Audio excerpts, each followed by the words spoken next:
भगवान श्री हरि विष्णु और माता लक्ष्मी आपके सभी कष्टों को दूर करें, आपका घर धन धान्य से भर दे और आपके जीवन में सुख समृद्धि की वर्षा हो, ऐसी हमारी मंगल कामना है। आज से आप प्रतिदिन हमारे चैनल पर ज्येष्ठ मास की महात्म्य कथाएं सुनेंगे। मुझे विश्वास है कि आप इसी प्रकार अपना प्रेम और आशीर्वाद बनाए रखेंगे और भगवान का कृपा प्रसाद प्राप्त करेंगे। हे प्रिय भक्तों, ज्येष्ठ मास हिंदू पंचांग का तीसरा महीना होता है, जिसे सामान्य भाषा में जेठ का महीना कहा जाता है। यह महीना विशेष रूप से भगवान विष्णु की पूजा के लिए अत्यंत प्रिय माना गया है। यह मास तप, संयम, सेवा और दान का महीना है। इस समय तेज गर्मी के कारण जल का महत्व बहुत अधिक बढ़ जाता है। इसलिए इस महीने में जल दान, छाया दान, पंखा, चप्पल और घड़ा दान करना अत्यंत शुभ माना गया है। इस मास में कई महत्वपूर्ण पर्व आते हैं, जैसे ज्येष्ठ अमावस्या, निर्जला एकादशी, गंगा दशहरा। यह महीना भगवान शिव के भक्तों के लिए भी अत्यंत शुभ होता है। इस दौरान शिव जी की पूजा करने से पापों से मुक्ति और मोक्ष की प्राप्ति होती है। माता पार्वती की आराधना करने से वैवाहिक जीवन में सुख और शांति आती है तथा घर में सकारात्मक ऊर्जा का संचार होता है। ज्येष्ठ मास के मंगलवार को बड़ा मंगलवार कहा जाता है। इस दिन हनुमान जी की पूजा करने से शक्ति, बुद्धि और साहस की प्राप्ति होती है। विशेष रूप से हनुमान चालीसा का पाठ अत्यंत फलदायी माना गया है। इस महीने में सुबह स्नान करके स्वच्छ वस्त्र पहने, पूजा स्थान पर दीपक और धूप जलाएं, भगवान को फूल, फल और नैवेद्य अर्पित करें, मंत्र जाप और आरती करें। इस मास में दान का विशेष महत्व है। अन्न दान, वस्त्र दान, धन दान और विशेष रूप से जल दान। तिल का दान करने से अकाल मृत्यु का भय समाप्त होता है और स्वास्थ्य अच्छा रहता है। जरूरतमंदों की सहायता करने से जीवन में सौभाग्य और सकारात्मक ऊर्जा बनी रहती है। एक राजा का विशाल बगीचा था, जिसकी देखरेख एक किसान करता था। एक दिन किसान अंगूर लेकर राजा के पास गया। राजा किसी विचार में खोया हुआ था। वो अंगूर खाता और कुछ अंगूर किसान पर फेंक देता। हर बार जब अंगूर किसान को लगता, वह कहता, ईश्वर बड़ा दयालु है। राजा को आश्चर्य हुआ और उसने पूछा, मैं तुम्हें मार रहा हूँ, फिर भी तुम ऐसा क्यों कह रहे हो?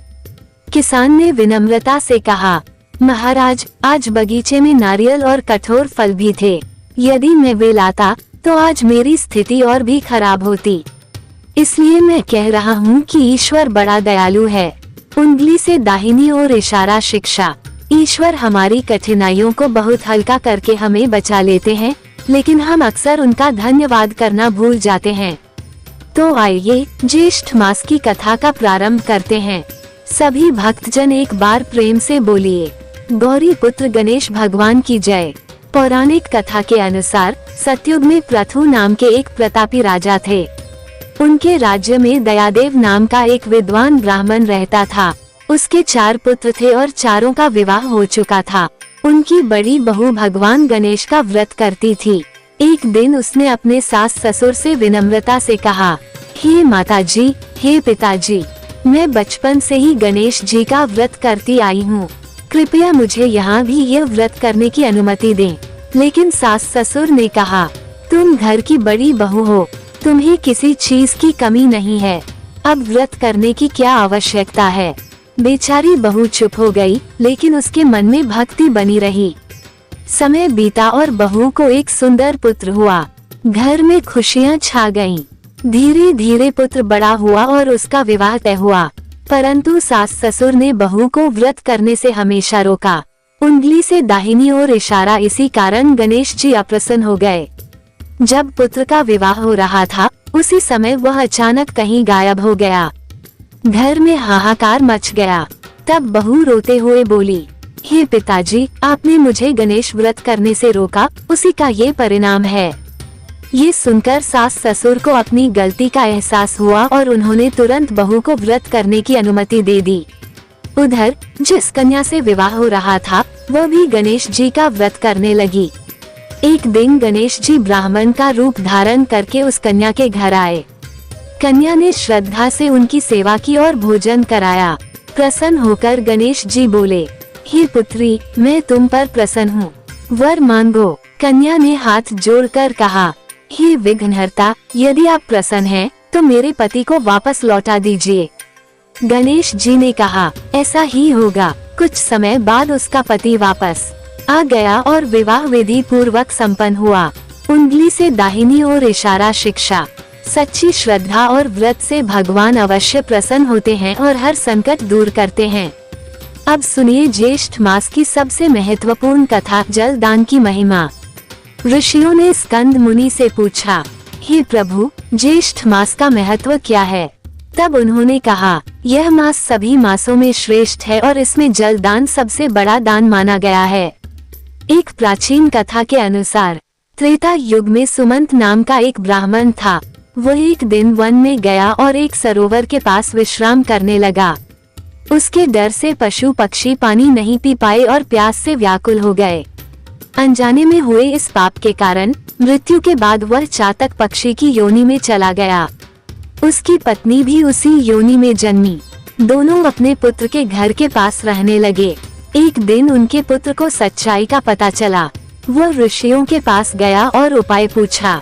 ऋषियों ने कहा, ज्येष्ठ मास में जल दान करो। तब उसने जगह जगह प्याव लगवाए, जिससे मनुष्य और पशु पक्षी जल पीने लगे। उंगली से दाहिनी ओर इशारा। इस पुण्य के प्रभाव से उसके माता पिता को मुक्ति मिल गई। उन्होंने आशीर्वाद दिया, जो भी ज्येष्ठ मास में जल दान करेगा उसे कभी दुख नहीं होगा। हे प्रिय भक्तों, ज्येष्ठ मास में जल दान, छाया दान, चप्पल दान, घड़ा दान करना अत्यंत शुभ माना गया है। उंगली से दाहिनी ओर इशारा कहा गया है। जल दान से बड़ा कोई दान नहीं। जो व्यक्ति इस मास में जल दान नहीं करता, उसे कष्टों का सामना करना पड़ता है। प्रिय भक्तों, अब हम श्रवण करते हैं उस परम पवित्र स्तोत्र का, जिसे सुनने मात्र से बड़े संकट दूर हो जाते हैं, गजेंद्र मोक्ष स्तोत्र। ये कथा हमें श्रीमद् भागवत महापुराण में मिलती है। एक समय की बात है, एक गजराज हाथी अपने परिवार के साथ सरोवर में जल पीने गया। उसी समय एक मगरमच्छ ने उसका पैर पकड़ लिया। गजराज ने बहुत प्रयास किया, लेकिन वह स्वयं को छुड़ा नहीं पाया। जब उसे लगा कि अब कोई सहारा नहीं है, तब उसने सच्चे मन से भगवान विष्णु का स्मरण किया। उसने पुकारा, हे प्रभु, मैं आपकी शरण में हूँ, मुझे इस संकट से बचाइए। उंगली से दाहिनी ओर इशारा। सच्चे हृदय की पुकार कभी व्यर्थ नहीं जाती। तुरंत ही श्री हरि विष्णु गरुड़ पर सवार होकर वहां पहुँचे। उन्होंने अपने सुदर्शन चक्र से मगरमच्छ का वध किया और गजराज को मुक्त कर दिया। हे प्रभु, आप ही इस संसार के पालनहार हैं। आप ही सभी जीवों के रक्षक हैं। जब कोई भी सहारा नहीं होता, तब केवल आप ही सहारा बनते हैं। जैसे आपने गजेंद्र को संकट से मुक्त किया, वैसे ही हमारे जीवन के सभी दुखों को दूर कीजिए। हे प्रभु, हम आपकी शरण में हैं। हमें भय, कष्ट और दुखों से मुक्त कीजिए। प्रिय भक्तों, ज्येष्ठ मास में सच्चे मन से किया गया स्नान, दान, जप और भगवान का स्मरण, उंगली से दाहिनी ओर इशारा जीवन के सभी कष्टों को दूर कर देता है। विशेष रूप से जल दान करने से मनुष्य के पाप नष्ट होते हैं और उसे अपार पुण्य की प्राप्ति होती है। अगर आप सच्चे मन से भगवान श्री हरि विष्णु का स्मरण करते हैं, तो निश्चित ही आपके जीवन की हर समस्या धीरे धीरे समाप्त होने लगती है। भगवान श्री हरि विष्णु और माता लक्ष्मी जी आपके जीवन से सभी कष्टों को दूर करें। आपके घर में सुख, शांति, धन और समृद्धि की वर्षा हो। आप और आपका परिवार हमेशा स्वस्थ और खुश रहें। प्रिय भक्तों, क्या आप जानते हैं कि ज्येष्ठ मास में किया गया सिर्फ एक छोटा सा जल दान आपके जीवन के बड़े से बड़े कष्टों को समाप्त कर सकता है? क्या आप जानते हैं कि इस महीने में की गई एक छोटी सी पूजा आपको धन, सुख और समृद्धि दिला सकती है? उंगली से दाहिनी ओर इशारा। अगर आप भी अपने जीवन से दुख, दरिद्रता और बाधाओं को दूर करना चाहते हैं, तो इस कथा को अंत तक अवश्य सुनें। कमेंट में जरूर लिखें, उंगली से दाहिनी ओर इशारा, जय श्री हरि विष्णु, और सच्चे मन से भगवान का नाम लेकर अपनी मनोकामना जरूर लिखें। कहते हैं, सच्चे मन से किया गया स्मरण कभी व्यर्थ नहीं जाता। आप इस मंत्र को धीरे धीरे बोल सकते हैं, उंगली से नीचे की ओर इशारा। ओम नमो भगवते वासुदेवाय, ओम नमो भगवते वासुदेवाय, ओम नमो भगवते वासुदेवाय। उंगली से दाहिनी ओर इशारा। यह मंत्र भगवान विष्णु को अत्यंत प्रिय है। इसका जाप करने से मन शांत होता है और सभी कष्ट दूर होने लगते हैं। अगर आपने ये कथा अंत तक सुन ली है तो समझ लीजिए भगवान श्री हरि विष्णु की कृपा आप पर अवश्य होने वाली है।